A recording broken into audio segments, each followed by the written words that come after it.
पहले तो जो सभी साथी पहुंचे हैं, मैं आपका धन्यवाद करना चाहूंगी और साथियों आपको बताना भी चाहूंगी कि जो आज की प्रेस कॉन्फ्रेंस है वो किस लिए रखी गई है।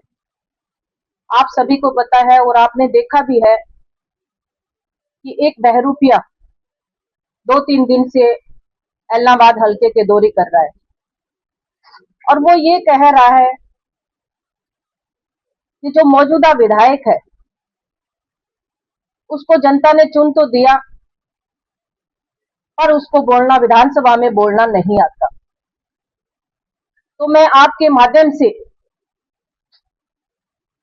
मैं उस चौधरी अभय सिंह जी से पूछना चाहती हूँ कि आपने 4 बार आप एमएलए रहे, तो आपने विधानसभा में बोल के कौन सा झंडा बुलंद कर दिया? एक भी काम उनको टीस है इस चीज की कि मेरे पत्रकार साथी ने उनसे सवाल पूछा कि कांग्रेस के जिला अध्यक्ष ने अपने पेज से कुछ शेयर किया है और कुछ जवाब मांगा है, तो वही जवाब था मेरा, सवाल था मेरा कि 20 साल में आपने एलनाबाद विधानसभा के लिए क्या किया है? वो बड़े बड़े वादे करते हैं और वो कहते हैं कि हमें बोलना आता है। और उन्होंने एक बात यह कही थी गांव में जाके कि जब मैं विधानसभा में बोलता था तब लोग कैमरे के आगे, टीवी के आगे बैठ जाते थे और मुझे सुनते थे। तो मेरा आज फिर वही सवाल है कि चौधरी साहब, आपने विधानसभा में बोल के एलनाबाद के लिए क्या किया है? और दूसरी बात, उन्होंने ये कहा कि जो कांग्रेस की जिला अध्यक्ष है और जिसने मेरे से सवाल किया है उसका वजूद क्या है? बहुत बड़ा क्वेश्चन है ये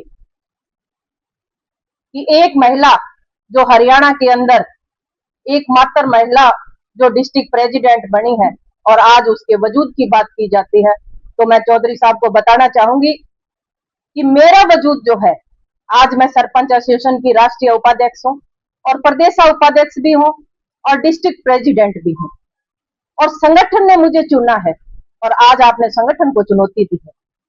तो इसी बात को लेके मैं आपके सामने आई हूं कि संगठन से बड़ा कोई नहीं होता। और दूसरी बात एक और कही थी उन्होंने कि जो कांग्रेस की जिला अध्यक्ष है उसके पीछे कौन है, तो वो चीज भी मैं उनको बताना चाहूंगी कि अगर वो परिवार की बात करते हैं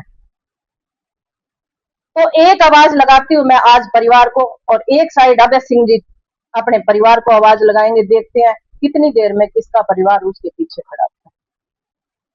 आज विधानसभा के अंदर भी पीछे बोलते थे तो वो अपने परिवार पे कटाक्ष करते थे, मुद्दों पे कभी बात नहीं करी। मैं मुद्दों पे ही बात करती हूँ और मुद्दे पे ही चर्चा करती हूँ। मेरा विषय नहीं था कि मैं व्यक्ति विशेष पे बात करूं, पर उन्होंने मजबूर कर दिया कि मैं व्यक्ति विशेष पे बात करूं, क्योंकि आज जो आन और बान और शान की बात है वो एलनाबाद विधायक के और डिस्ट्रिक्ट प्रेसिडेंट की बात आई है, तभी मैं बोलने को मजबूर हुई।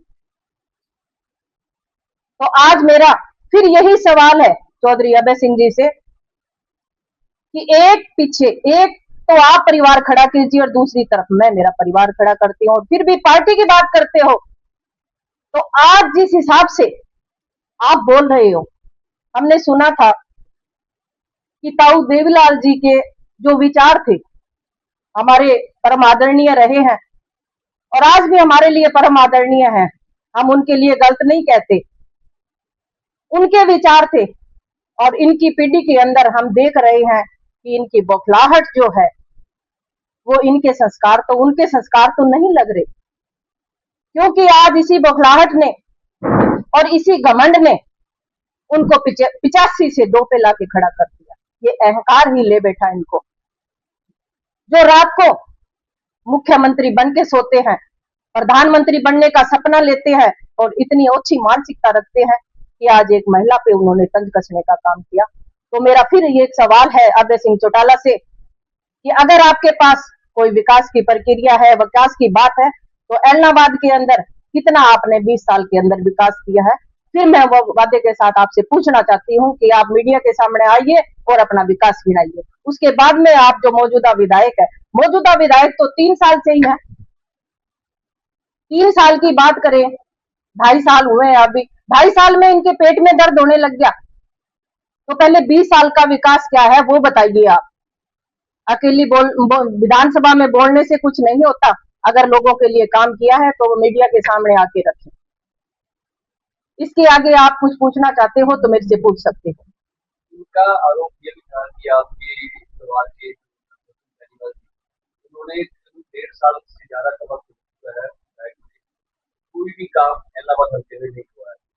देखिए, आज जो एलनाबाद के विधायक बने हैं, मैं आपको स्पष्ट कर देना चाहती हूँ कि वो जो सोच थी वो जनता की सोच थी, और एलनाबाद के विधायक जो है उनको जनता ने चुना है। और आज हमारे पास 3-3.5 करोड़ रुपए कोटा आया है जो विधायक के पास आना चाहिए। और हमने जो 87 गांव एलनाबाद विधानसभा के अंदर आते हैं, हमने लगभग 70 से 75 गांव उसी कोटे में हमने कवर कर दिए हैं।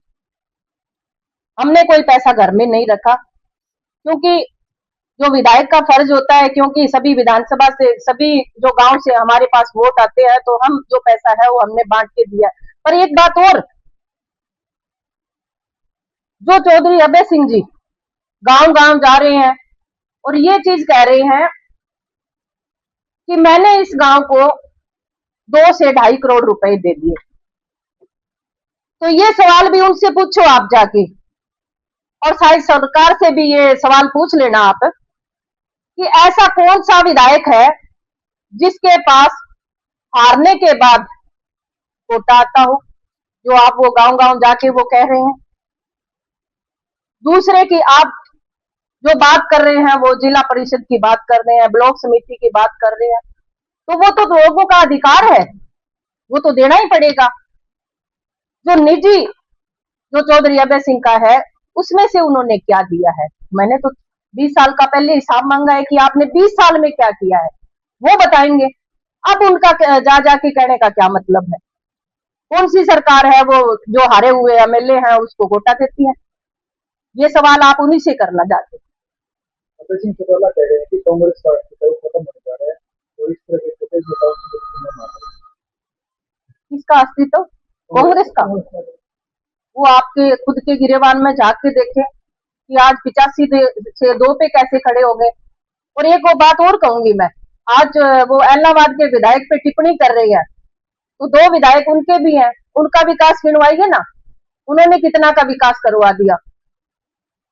और जो बात कर रही हैं, पीछे भी कांग्रेस एक रही है और हर मंच पे कांग्रेस एक होती है, और आगे आने वाला टाइम होगा वो कांग्रेस का होगा, आप देख लेना। पर एमएलओ का कभी भी जो टाइम है वो आने वाला नहीं है। ये आज मैं आपके माध्यम से उनको चुनौती भी देती हूँ कि 2 सीट है उनके पास। एक का मेरा टारगेट था कि अभय सिंह को हराऊं, और मैंने हरा दिया, उसको उनका सूपड़ा साफ कर दिया। दूसरा मेरा टारगेट ये है कि आगे आने वाला विधानसभा चुनाव होगा, उसके अंदर 2 का भी सूपड़ा साफ करने का काम संतोष बेनीवाल करेगी। क्या लगता क्या है मैडम आपको प्रकाश करने का देखिए, वो चीज आप जाके उनसे पूछिए कि आपने एक जिला अध्यक्ष के ऊपर, वो शायद बड़े बड़े